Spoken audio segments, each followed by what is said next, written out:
To whet your voracious appetite before Doom: The Dark Ages, we're discussing the origins, design, evolution, and importance of two of the series' most iconic enemies, the Mancubus and Cacodemon. First, the Mancubus. Originally appearing in Doom 2 during Map 7, Dead Simple, whereby the player is forced to defeat numerous enemies who are defending a fortified area. These bulbous monsters are hulking bags of rolling flesh, with fireball cannons bonded atop each arm, their ammunition seemingly fed through a tank fused to their backs. Since its introduction, the Mancubus appears frequently, however its prevalence peaks in Doom 2 and Doom Eternal. Breaking down the name, Mancubus alludes to the demon's origin.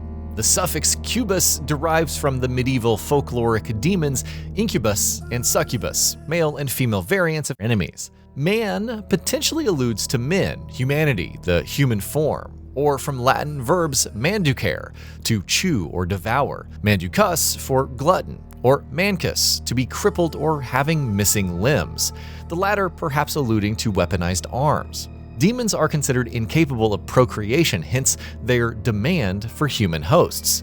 Applying this to the Mancubus, perhaps their origin is one wrought from the flesh of human victims, alive or otherwise. Their stitched-together appearance supports this, plus their death animation sees them breaking apart into lumps of meat. In-game, the Mancubus is a tank-like enemy, able to absorb bullet fire while launching fireballs in 3. Their appearance is modified between Doom entries, but the blueprint, obese hulks wielding cannon arms, remains untouched. Skin is on show in Doom 2 and Doom 3, the former's rolls of fat softened for a smoother, more elephant-like appearance in 3. Further to the elephant comparison, Doom 3's Mancubus has a trunk in place of the teeth-filled maws of Mancubi from the other entries. In Doom 2016, the Mancubus adorns armor, with a single green eye replacing the usual 2. Doom Eternal's design revisits the scantily clad variants of Doom 2 and 3, although with a central heart-like emblem not dissimilar to the Mancubi encountered in Doom 64. These design tweaks between games could be attributed to different species, although a canonical explanation is that the more armor-heavy Mancubi, as per Doom 2016 and Doom 64, bearing in mind 64's versions, are said to be resurrected Mancubi from the first Doom, despite the monster not appearing until its sequel, hints that perhaps these are younger than their Doom 2 and Doom Eternal counterparts. As they grow, their armor breaks off like a snake shedding its skin. The Cyber Mancubus of Doom and Doom Eternal, in comparison, appear deliberately outfitted with bespoke armor, ensuring they're a tougher foe to kill. In combat, the Mancubus provokes via snorting battle cries, which evolve into threatening roars as they attack the player.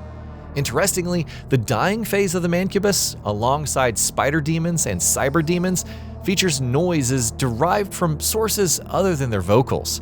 A low-pitched exhale and sickly gurgling accompany the disintegration of their form, distinguishing their deaths from many of Doom's other enemies. They are a formidable foe, their powerful arm cannons launching devastating fireballs, the first aimed squarely at the player while a second and then a third strafe diagonally. It's best to keep your distance, dodging from afar. Utilizing the rocket launcher is the most effective, for the slow, behemoth form of the Mancubus makes it an easy target to pick out with ranged firepower. Weapons with less range are still effective to stun, such as shotguns and the like, although you're greater exposed to swallowing one or more of those noxious fireballs. Fun facts to round off our mini tribute to Doom's Mancubi. Their design was inspired by a behind-the-scenes promo poster for 1980 stop-motion feature-length The Day Time Ended, where a bulbous creature with similarly rolling flabs of flesh was featured.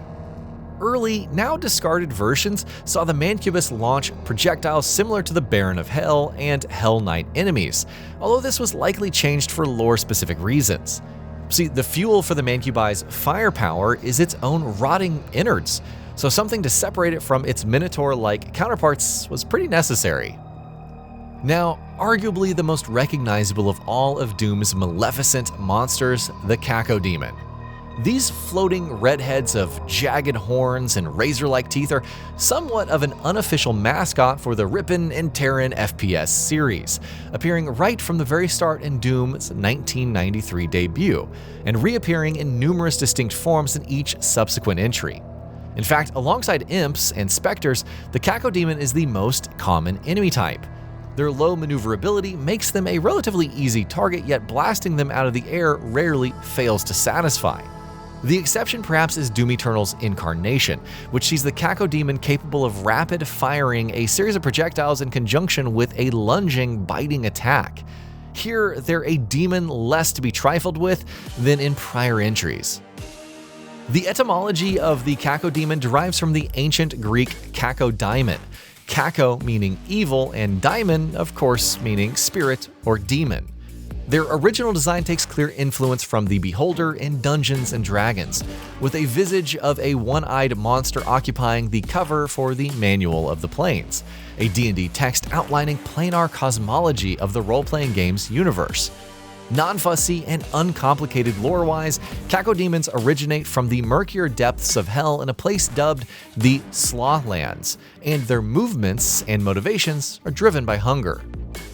Their design shifts somewhat dramatically over the years before returning to the iconic red spheres of Doom and Doom 2 from 2016 onwards. Doom 64 overhauled their design with brown skin, larger yellow eyes, and arms.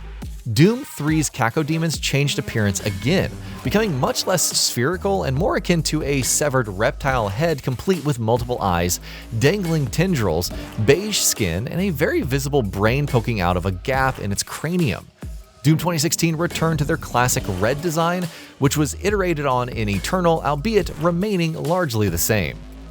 Accompanying their design changes are tweaks in their sound design too, with OG Doom Cacos emitting audible hisses when in contact with a player, albeit with moans and groans borrowed between multiple demonic enemies. Cacodemons hissed again in Doom 64, while deep growls and recognizable whirs typified the floating enemy in Doom 3. Growls, screeches, and groans typify Cacodemons of Doom's two most recent entries. Although worth highlighting is their prosperity to float silently, meaning one or more Cacos can ambush the player if they're still for too long, which, let's be honest, isn't very often. Their bite is always alarmingly powerful, yet despite variations in its movement speed and design over the years, its projectiles are largely easy to dodge. Rocket launchers and NOS cannons are most effective, but any weapon is capable of exploiting its weak points, and that is its eye, mouth, and soft underbelly. In fact, over the years, killing a Cacodemon with a shot to the eye has distinct effects, from causing it to explode or blindly fire multiple projectiles before dissolving into mulch. Together, the Mancubus and the Cacodemon are poster monsters for the Doom series, the classic red Cacodemon design especially. For this, their importance cannot be understated. But what do you think? Do these two demons rank amongst your favorite Doom enemies? And if they do, what are your favorite encounters? So that concludes our brief tribute to the Mancubus and the Cacodemon. Look out for features on the Revenant and Doom Eternal's Doom Hunter coming soon. And that'll be about it for this one. If you guys like what we're doing at Gaming Bolt, please consider subscribing to our channel, and I'll see you guys on the next video.